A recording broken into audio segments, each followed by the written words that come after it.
Is SEO dead? Should you even care about it in 2026? Or should you spend all of your time on answer engine optimization, how we appear in ChatGPT and Google's AI mode? Well, if you want the answers to those questions, we have the best person in the world to answer them. We have Ethan Smith, and he's going to give you some things that you have not heard anywhere else. He's going to tell you search, traditional search, blue links, is just as important today as it ever was in the past. He's going to tell you what is the difference between doing great SEO and doing great engine optimization, and tell you the only couple of things that actually matter, the only couple of things that you have to do differently to make sure you appear number one in ChatGPT and Google AI mode. He's going to give you the secrets to the on-page optimization you have to do and the off-page, the things you have to do off your site. That's not all. Stay tuned right until the end, till Ethan gives his step-by-step playbook of how you can win in SEO and answer engine optimization over the next 3 years. All of that and more on this episode of Marketing Against the Grain. Ethan, welcome back to the show. We are excited for you to come back and kind of teach us all about AI search and how to appear in the LLMs. Excited to be back. So Ethan, we had you on the show before. I think we probably talked about this old thing called SEO all the way back then, and talked about search traffic and things like that. And you are like one of the best people in the world on that topic, and now one of the best people in the world on AI search. I stole one of your really incredible graphs that you released recently that went viral, where it showed there was more content being created by AI than being created by humans. I know that Graphite did a really good study on that. It got shared pretty widely. So Ethan, the internet has changed dramatically in the last year if you're a marketer. I guess where I'd love to start with you is, where are we in the state of things? How should marketers think about balancing SEO versus this new answer engine optimization world that is getting a lot of hype, but I think a lot of people don't understand what's real or not about it? Yeah, and so how should people think about it? So many thoughts. Thought one is that SEO traffic is not down. There's a lot of stuff being published about SEO being down and SEO dying. And if you actually look at the data, it hasn't gone down much at all, maybe 0.5% or 1%, but there's no downward trend in SEO. The second is that LLMs are growing a lot. They're growing 100% year over year. So 2025 versus 2024, visits to LLMs are up 100%. But it's still 1/15 the size of Google search. So it is a fast growing channel that is a small fraction of search. And it growing does not mean that SEO is going down. The pie is getting bigger. So SEO is not dying. LLMs are growing a lot, but it's still a small fraction of search. The second thing is that to optimize for LLMs, a lot of the strategies are probably pretty similar to search. I think we're still pretty early, and even I don't have all the answers because I haven't been doing AEO for 20 years because LLMs haven't existed for 20 years. Because nobody has. Yeah. Nobody has. And it's harder to test in LLMs than it is in search, or it is in email, or push notifications. It's harder to test, so it's harder to find out what actually works. So I have some data on what works, and I have some analysis on what I think probably works, but we're still pretty early. But it seems like most of the strategies that work in answer engine optimization heavily overlap with search engine optimization. So I would think of it as a single holistic strategy as opposed to two completely different things. All right, so you're basically like, look, AEO is a thing. It's growing rapidly, so you need to pay attention to it. But search engine optimization, even as Google rolls out AI mode and its advancements in search, is just going to continue to be a core part of the experience. Maybe that 10 blue link experience will slowly decline over time as AI mode and other AI features that Google release come aboard. But if you're a company right now and you are working on search engine marketing, you got to keep going and kind of expand into this AEO landscape. Is that the way the average marketer should think about it? Yes, except I don't think that the 10 blue links are going down. I think that... Oh, now this is a take. Let's go. The data that I have suggests that the amount of traffic coming from the 10 blue links is actually flat. Or maybe it's down slightly, but it's flat, and it's been flat for years. When I say flat, plus or minus 3%, 4%, 5%, something like that. But the data that I have suggests that it's not going down. However, the pie is increasing. So there's more usage of AI mode. There's more usage of Gemini. Gemini is the fastest growing LLM. Actually, it's growing faster than ChatGPT.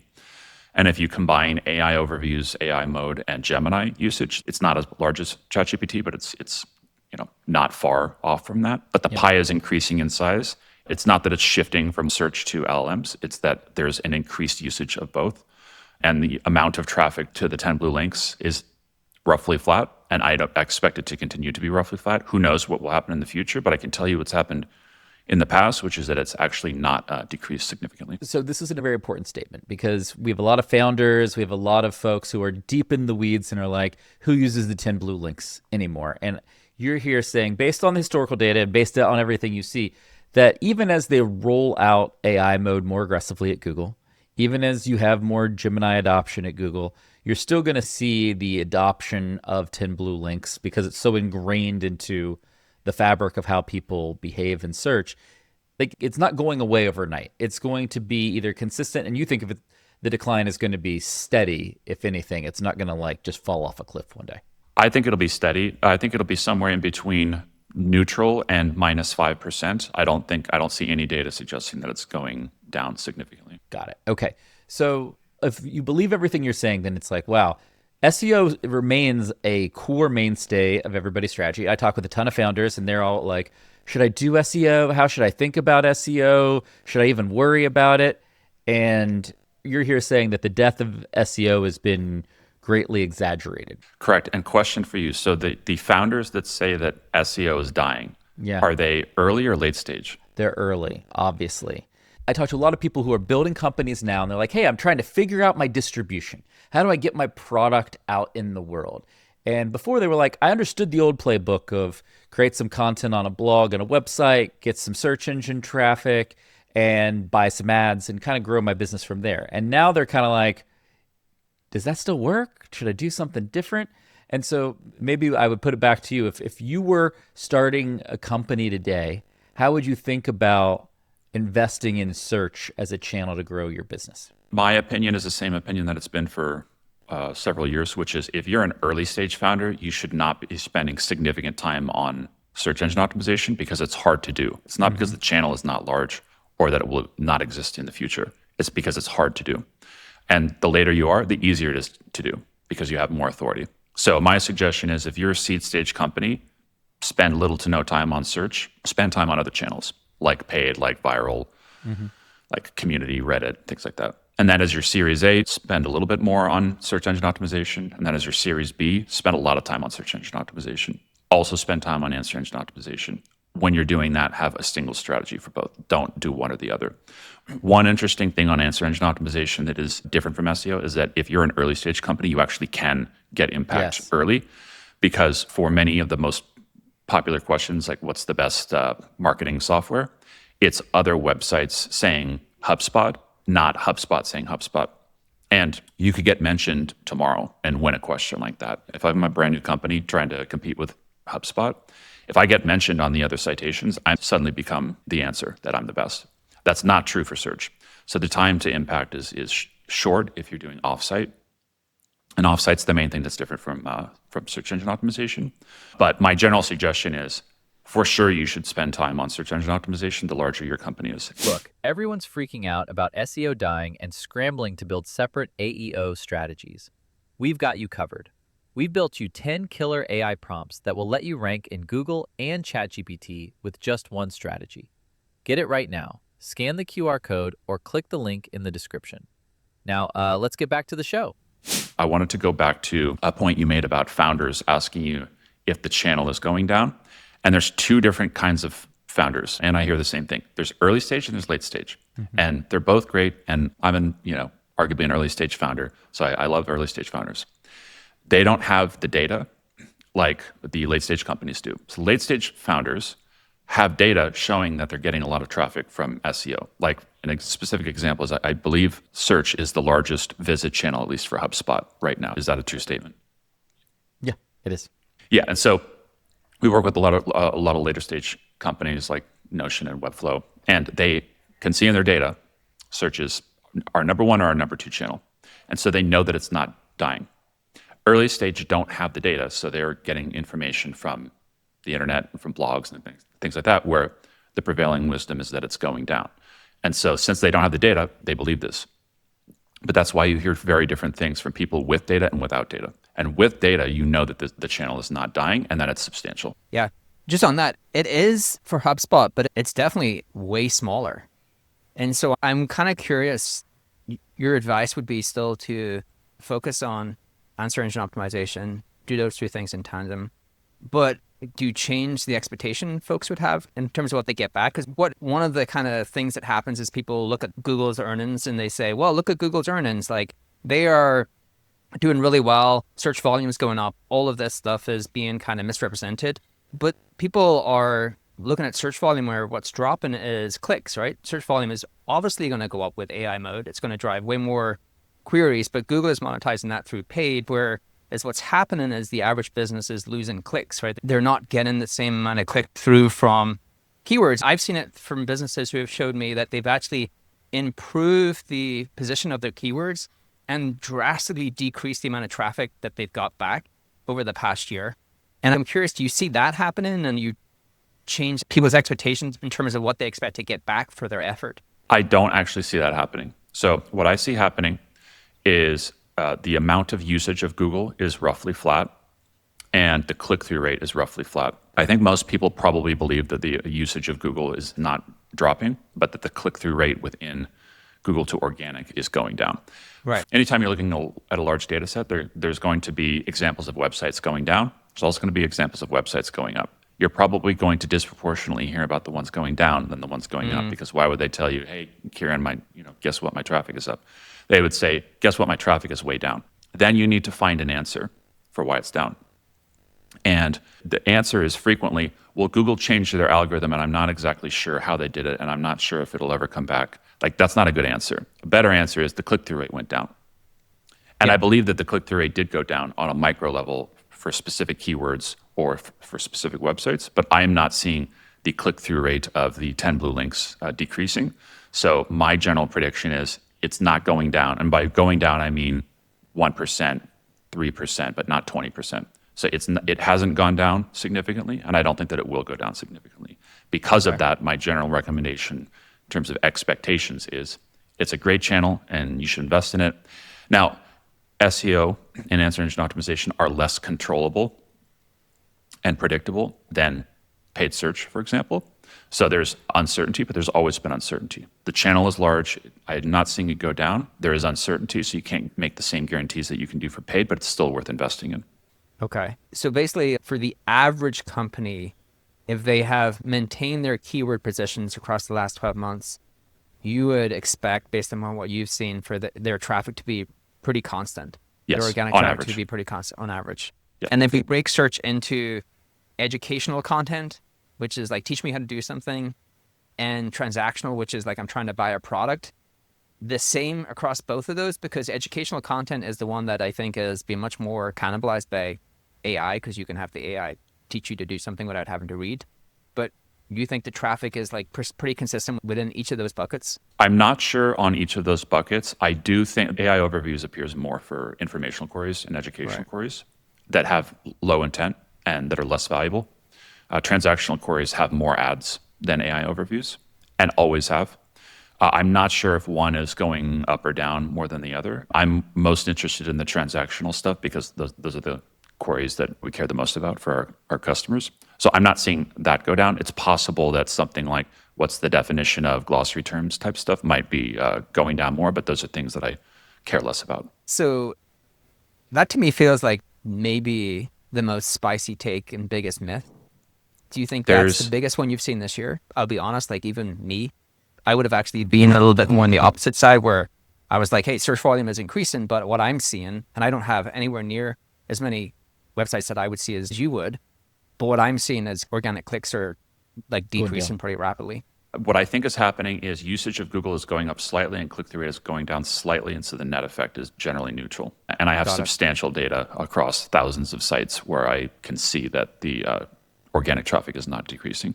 Your question was, what are the biggest myths? What are the hottest takes? I don't do hot takes for the sake of hot takes, but I try to look at data and then describe it. And so I think the biggest myths, number one, is that SEO traffic is not going down on average. Number two is that SEO and answer engine optimization are very similar. Everything's changing. throw out the old strategies. You have to adapt to the new strategies. And the third one is that LLMs are growing 100% year over year. So Google is not growing 100% year over year, but it's still relatively small. It's meaningful, but it's small relative to search. Ethan, do you include a AI mode in that, or in that usage of LLMs? Yes. So I looked at the amount of usage of AI mode, Gemini, Grok, Claude, Perplexity, ChatGPT, and it's roughly going 100% year over year, and it's roughly 1/15 the size of search.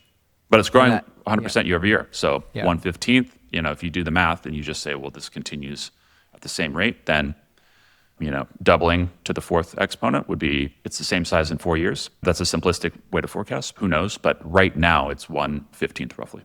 And Ethan, I think one of the things for people watching that you've kind of framed up is that given the data you're seeing, is search is still a big, huge channel.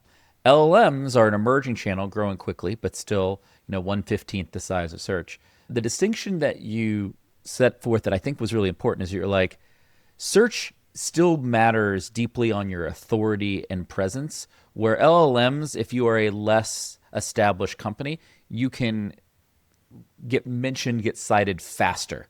So while the search market might be bigger, your time to get cited and maybe recommended by LLMs, if you are kind of doing a blended strategy, could be faster. So kind of depending on where your company is on the evolution, I think you're advocating for kind of a blend of focus on LLM and answer engines versus traditional SEOs. Am I taking this away for our audience correctly?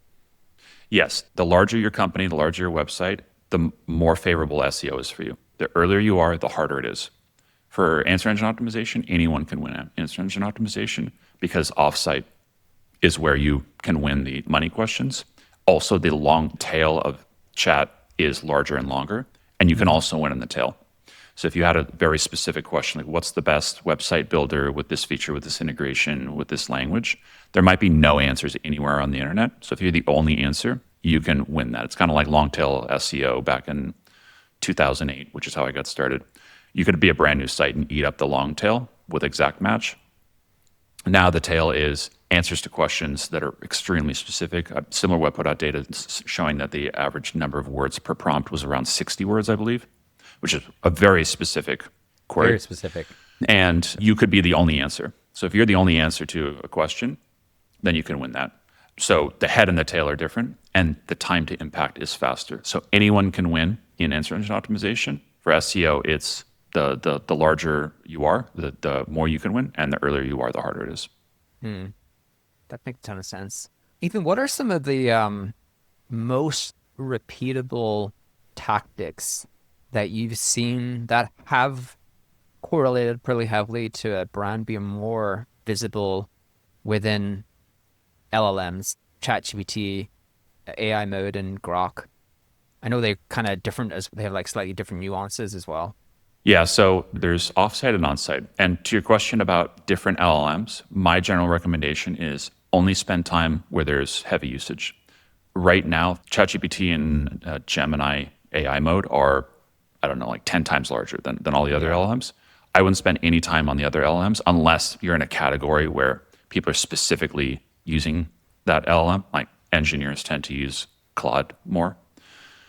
So if you're an engineering company, that's different. But if you're most companies, I would spend no time on any LLM other than ChatGPT and Gemini for now. So then what are the strategies? There's onsite and offsite. So onsite is basically SEO, but it's SEO for LLMs. So everything you use for SEO works for free in answer engine optimization. The majority of the conversions that people get from answer engine optimization are because they did SEO well, not really thinking about answer engine optimization. It just worked for free. So then what are the intentional things that you do for answer engine optimization that are repeatable? And it's essentially answering questions that people are asking, answering very specific questions. So the kinds of questions that people ask disproportionately in LLMs are, I want a product with this feature, this use case, this integration, this language. Like, does the product do all these things that I want? And you usually wouldn't search for that, because if you search for that, you won't get any results. Right. But if you ask that, chat is uniquely good at taking a bunch of criteria and finding things that match that. And so a repeatable thing is to have answers to questions that people are asking. So for a company like Webflow, I want a website builder that helps me build a design portfolio and has SEO and AEO functionality and has an integration with Stripe and has this thing. So have a page for that. Rippling is another example. Rippling has different personas like HR, IT, finance, operations. And so they have pages where they list, these are all the features that we have for HR. These are all the features that we have for IT. So you don't necessarily need a page for every single feature or use case, but you can create these lists of features or lists of integrations, lists of languages. And so this works quite well. Help Center is another thing. The Help Center is built to explain how your product works. And so if you're asking questions about, does your product do this thing, then Help Center is actually a natural place where you would have answers to that. You see Help Centers showing up a disproportionate amount of time in LLMs. Yeah. So these are all on-site things. I can go to off-site, but please. Just on-site, if you are a company, and I think one of the things you're telling them is, hey, like there's lots of LLMs. With Google, there used to be a small finite number of ways that someone could search for you because it was done through keywords. And so we kind of taught people to search using these key phrases, and you could have, 3 to 5 maybe that were relevant to your product. But when someone is asking an AI about that product, they could ask it in many more ways. So there's many more ways that you have to answer that query about your product. If you're a business thinking, well, I have a product and I should actually create some content to answer these questions on my website to make sure that I can appear in the LLMs if that gets asked, what are the ways that they should think about what questions to answer? Like, is there any kind of like hacks or anything like that to figure out what are the ways that people are asking questions about my product or service? Like, what are the ways I should figure out what questions they'll have so I can answer them and make sure I have content for them? Yeah, there's 2 different data sources for this. So the easy data source would be, well, let's just get first-party data because that's what we do with search. With search, we just use a tool like Ahrefs or Google Ad Planner, and then we get first-party data. And that comes from Google Ad Planner. So Google has paid search ads, and so they give you the answer. ChatGPT does not give you first-party prompt data. So there are a few companies that are doing panels. Panel would mean I have some subset of information about real first-party prompt data, and then I'm going to extrapolate from that what I think that looks like. I haven't really dug into that, so I don't have an informed opinion on what that looks like. I have more of an opinion on what are other ways. And I'll also say that if you're using panel data to look at prompts, you don't know what the long tail looks like because panel data is a subset. And if you're looking at a subset, it's necessarily going to have more sparse data in the tail. So there's probably going to be a bunch of stuff that's happening in the tail, which is what I think is more interesting. And it's impossible to get that from panel data, unless the panel is huge. I don't think it's large enough to tell you what the tail looks like. So what does the tail look like? Good way to look at that is, if I'm Webflow or if I'm Rippling or if I'm HubSpot, and I want to know what questions are people asking about HubSpot, Reddit is a great place to look for that because people are actually asking questions on Reddit about, does HubSpot do this, or I have this problem. So going through Reddit and trying to understand what people are asking about is a great way to see what the tail looks like and what questions people are asking about HubSpot. Looking at your customer support and sales conversations also, because you're getting a ton of people asking, does HubSpot do this, or I'm struggling with this thing.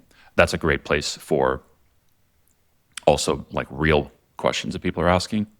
I mentioned sales calls, like take all your sales calls and run the transcripts through an LLM and say, summarize the most popular questions. I actually did the Lenny episode on answer engine optimization, and people messaged me on LinkedIn and said it was great. And I said, thank you.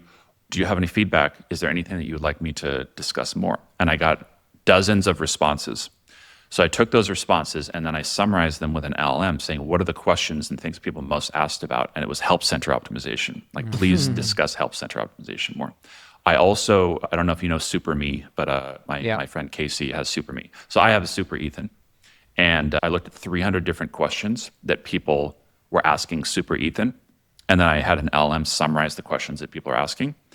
And now I know what questions I need to answer about answer engine optimization because I summarized those actual questions that people had. So, there's the first party panel data, which will tell you about the head. But if you want to know about the tail, look for where people are actually asking questions about your product, and that's how you can get the answer. So I think there's a couple really interesting things that I want to unpack here for a second. One, if you're watching this show, and you especially are an earlier stage company, Ethan, you've kind of set the roadmap that the long tail in LLM search is much longer and much bigger, and it's a pretty interesting opportunity. But how you tackle that is very different because you need to do exactly what you just said and figure out what are kind of the ultra long tail complex questions people ask, right? You said the average prompt on ChatGPT search is like 60 words. That is not going to show up in anywhere other than your support data, your sales data, Reddit, the places people are actually having like more meaningful conversations about your brand. I think what's interesting to me about this as a marketer who was doing SEO is previously like SEO had been very removed from a lot of the other marketing efforts. It's like, oh, I'm going to do this technical SEO stuff and I've got this content team that's going to create the content I need for this SEO playbook. Where now it's like your product marketing, your customer support, all of the information around your product, your case studies, all of that, you now need to have a clean and simple way to publish and organize all of those at a pretty mass scale for robots, right? And you need to do so in a way that doesn't clog your site for humans, but you need kind of a new ultra long tail approach is what I'm hearing. Am I interpreting what you're saying the right way? I think so, except I don't think that this needs to be different teams necessarily. I mean, SEO done well is always a team effort. And one of the biggest problems is that the SEO person is separate and it's not a team. And so you can't get things launched. Like the SEO person says, let's work on the help center. And the help center team says, well, we have our own roadmap and we're not interested in working on SEO. But that's true for SEO as well. What I would say is you have your SEO team and then you have offsite and then you have long tail. Offsite's going to be community outreach, Reddit, LinkedIn, affiliates, viral PR. That was also true for SEO. So the same people who are building links are the people who are building mentions. Same strategies, pretty much. And then there's the tail. So for the tail, I don't think you need millions of pages for this. I think that you need dozens, maybe.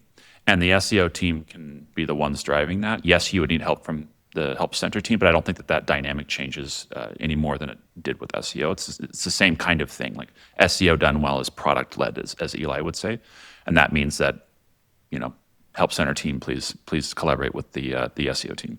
On the on-page part of that, where you have a user and they're creating these kind of niche kind of pages to answer all of these questions. In SEO, there was obviously a lot of focus put on technical SEO and search in terms of how you structured your pages, how you can make sure that the crawlers could crawl them in the right way. Is there anything different that you have to do from a on-page structural perspective for LLMs that you didn't have to do for traditional search? Not really. As we were discussing, there's a lot of myths. I think one of the other myths with SEO is that technical SEO is really important. And I specialize in technical SEO, and I've been doing it since 2008.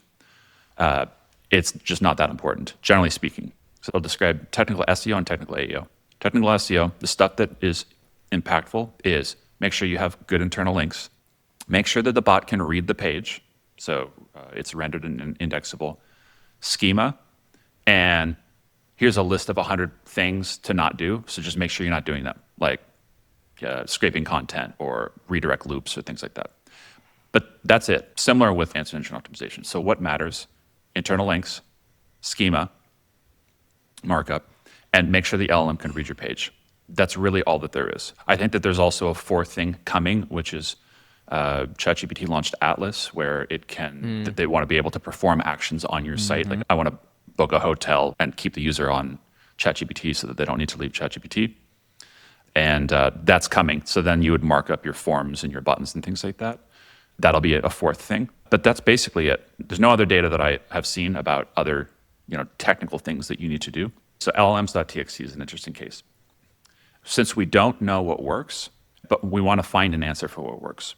And so just with SEO, something that sounds like it should be true, people will start to believe that it's true. And so, well, it should be like LLMs.txt was an idea that somebody said, well, this could be a good idea, which is I want to help LLMs ingest my data in a structured way. Makes a lot of sense.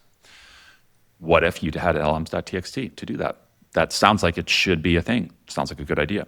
And then that gets repeated like, hey, did you hear about LLMs.txt? You're like, yeah, I heard about that. Kipp told me about that thing. And like, oh, well, it must be true because I've heard about it so many times that this idea becomes a fact. The more times you hear something, the more it becomes a fact. And then it sounds correct. And then you add your LLMs.txt, and you're like, well, they crawled it, like they looked at it, so it must be working. Publish a study, must be working. I jokingly said, well, I could create an ethan.txt and the bot will crawl that too. That doesn't mean that it's doing anything. But LLMs.txt, as John Mueller from Google said, as far as I know, no one uses it. We don't use it. Right. So doesn't seem like that's a thing. Maybe it will be a thing in the future because it's not a bad idea, but it's not used. So LLMs.txt, as far as I know, is not a thing. Second thing is that the LLMs use Markdown. And so, okay, well, I need to make my page into Markdown. And the premise of this is that ChatGPT and Gemini and Perplexity, these multi-billion-dollar companies, have not figured out how to parse web pages. So I need to take my simple web page and I need to transform it into this other format because the people at OpenAI have not figured out how to parse web pages. That can't be true. There's no evidence that that's true. There are cases where you can make it hard for search and for LLMs to read your page, specifically if you're rendering things client-side, like if you progressively load different sections and you load this section at the bottom to make the page faster, but you don't get it in the first fetch. That could cause problems, both with LLMs and with search. But generally speaking, people don't do that.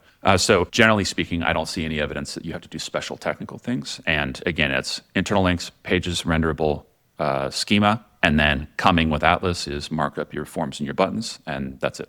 Could we just touch on then citations or off-page and maybe what is different with answer engine optimization versus traditional search? And so two things that you hear a lot about is, first of all, answer engine optimization is citation, not links. And so you really just need to have the words on the page that you want to appear in LLMs many, many times. And then the other thing is that each of the core LLMs have different partnership agreements. And so, Claude does not have a partnership agreement with Reddit. And so Reddit are, I think taking legal action because they script their results.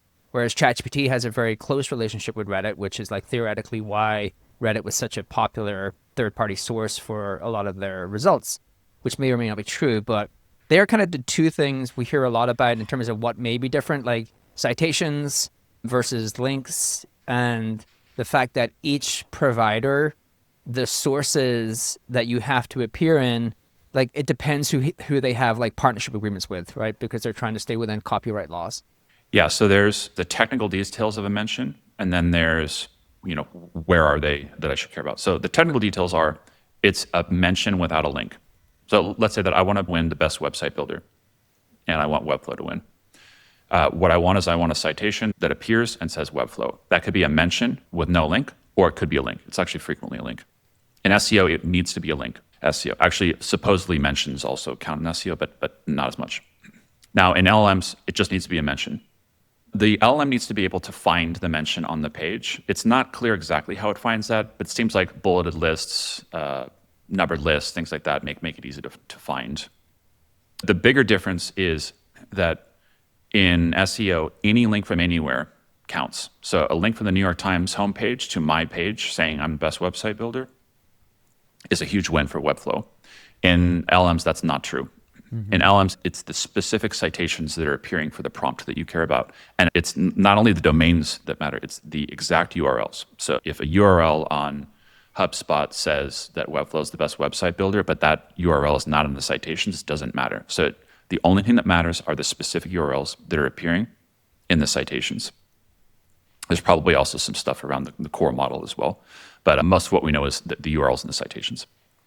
So that's where you want to get the mentions. So if you want to do offsite, you take the prompts that you want to win, you put them in an answer tracking tool, you see the URLs that are the most cited, and then you try to get mentioned on those. The mechanics of getting the mention is very similar to the mechanics of getting a backlink, but it's those specific URLs rather than any good link from anywhere.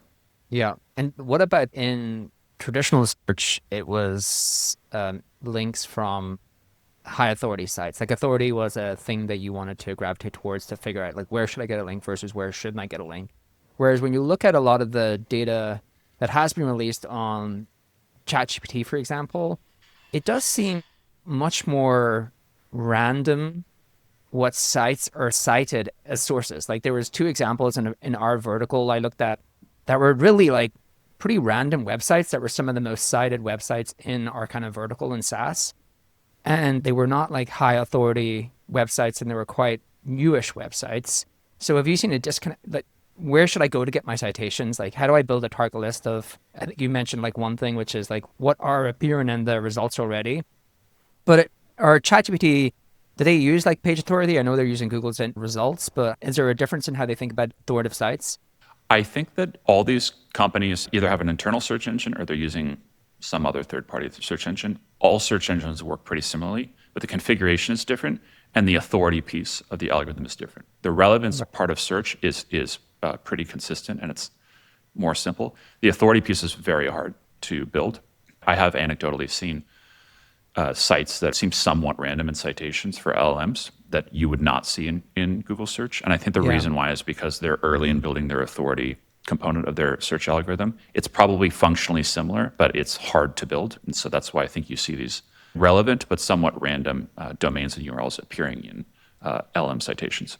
Yeah, that makes sense. And so just based on that, if I'm a company out there and I'm thinking about my off-page efforts that are really going to benefit both my AEO and my SEO, where do I want to focus? Is it like Reddit?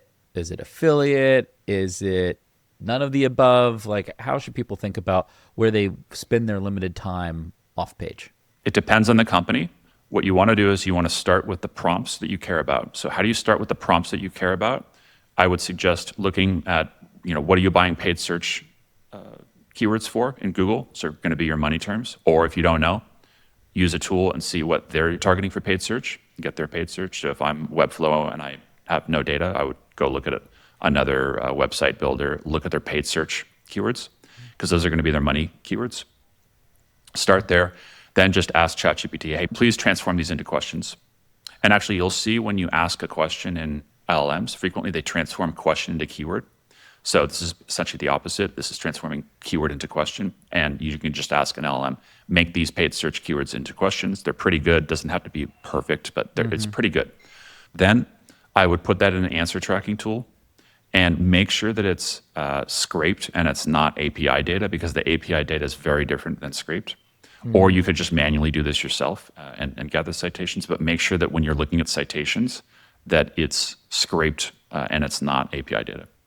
Then you get your top citations and your top domains, and then you can have the answer to your question. It will depend on the category. So an example of that is we do a lot of B2B SaaS, and Tech Radar shows up a ton. Whereas for e-commerce, Tech Radar might not show up as much, and it might be more affiliate sites. So it really depends. I'm seeing Reddit frequently appear, YouTube frequently appear, and then affiliates of some form, and then blogs. That's usually the listed domains, but you would build your strategy around the prompts that you want to win. That makes perfect sense. Kieran, we're about out of time. Should we close out with Ethan with like a little prediction for the future? What do you think? Yeah, I would love to hear how you think this plays out. And so, you kind of fast forward 18 months. Do you think that we are still predominantly doing search and there's some spillover to answer engine optimization, or vice versa? We're primarily doing answer engine optimization and there's a little bit of traffic coming from search. Like, what is your prediction on how this market evolves and how that becomes a core part of how we grow our business in the future? Yeah, so let's say, what does it look like in 3 years? Right. So in 3 years, SEO traffic flat, no change. Still important.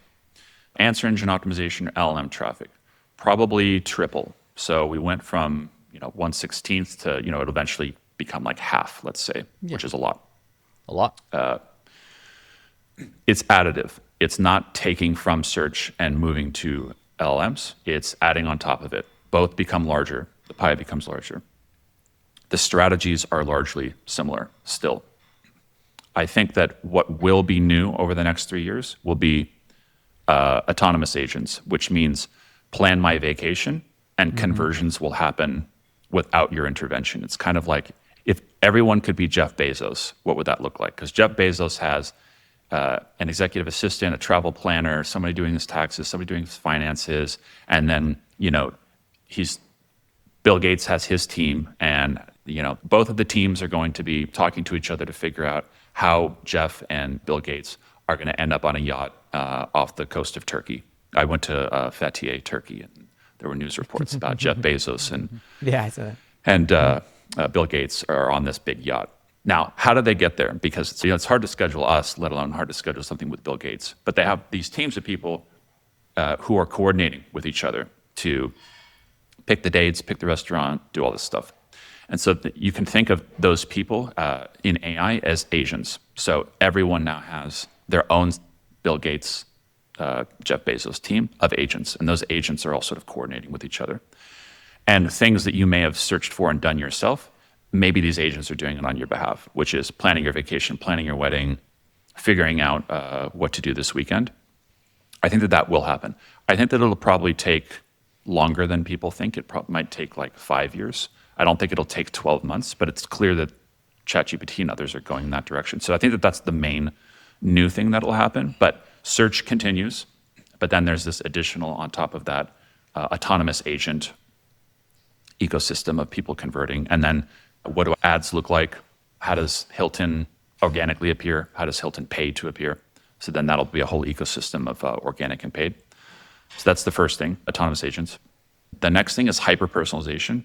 So search is not that personalized, and LLMs are actually not that personalized. Feeds are very personalized. My Instagram feed is very personalized, my Netflix feed, but search is not personalized, and neither are LLMs, but they could be personalized. So if I said, LLM, help me find a hotel in Miami, today it will just give me generic hotels. In the future, there's all this personal information about me where the LLM can know, well, I want a nice view of the ocean and I want it to be downtown and I don't have a family, so it doesn't need to be family friendly, where somebody else would want it to be family friendly. So there's all this personal information that can make a much better experience. Eventually, I think that that'll come to LLMs in search. So the next one is training data and unique content is currency. Why I say that is because I think the LLM companies are going to have roughly similar quality of algorithms, just like search engines are pretty similar in terms of the actual algorithm itself. It's the inputs to the LLMs that matter, because if I have a better input, then I have a better output across any algorithm. The best input's going to produce the best output. So unique content, like Reddit or like, if you're an expert and you're or Ethan. So if I have all of Ethan's opinions on search engine optimization, and that is fed into my SuperMe, a better GPT algorithm without Ethan's input is probably gonna have a worse answer than less good algorithm with better input. So that'll become more and more important. Related to that is video. This video that we have right now, if this video is fed into an LLM, it's gonna see the title and the description, and that's it. So yeah. Well, Gemini 3 is watching video now, and that's a big game changer in that model. I'm agreeing with you that video is going to be a big consuming YouTube, data source of these LLMs. Okay, got it. I did not know that. So go try it. It's wild. It's wild. Okay, so that's perfect because video is already a largely cited source with most of the information not accessible until now, it sounds like. So I think that eventually all that context will be fed into that. Probably Gemini 3, like there's the transcript, but then there's the transcript and then there's a layer of enriched data that could exist on top of that. Like you could extract the concepts that we're discussing here as opposed to just the words. So the more that you understand video, like it's already huge in LLMs, and it'll become 5 times more important, 10 times more important when you have access to all this really rich data. It might be the most important input into the LLM. I agree. Yep. I would just say when this show comes out, just put the YouTube link in Gemini 3 and tell it to pick the best short from the video, and it will give you the exact short. It's really good. It's pretty wild. I think, though, Ethan, what all these predictions have in common is that search plus AEO are going to be an important part of any company's strategy to grow. The Venn diagram of the two, there's high overlap. A lot of what you do for one benefits you in the other, but there's a few things on the outside that are just SEO specific, just AEO specific. And really with AEO, that's much more of the long tail. And with SEO, it's a little bit more of the high authority link building offsite that is more specific to SEO. Is that, as we're closing out today's show, is that what the average person out there trying to think about their strategy should kind of take away? That, and the last thing is do experiments. The way to know what works is to set up an experiment and to see an effect and to reproduce that. So we don't have the answers to many things. Everyone should be doing experiments and sharing their experiment data so that we can all learn and figure out the answers faster. I love that. Well, Ethan, thank you so much for joining us today, and we will see everybody real soon on another episode of Marketing Against the Grain. Thank you so much. This data is wrong every freaking time. Have you heard of HubSpot? HubSpot is a CRM platform where everything is fully integrated. Whoa, I can see the client's whole history, calls, support tickets, emails, and here's a task from 3 days ago I totally missed. HubSpot. Grow better.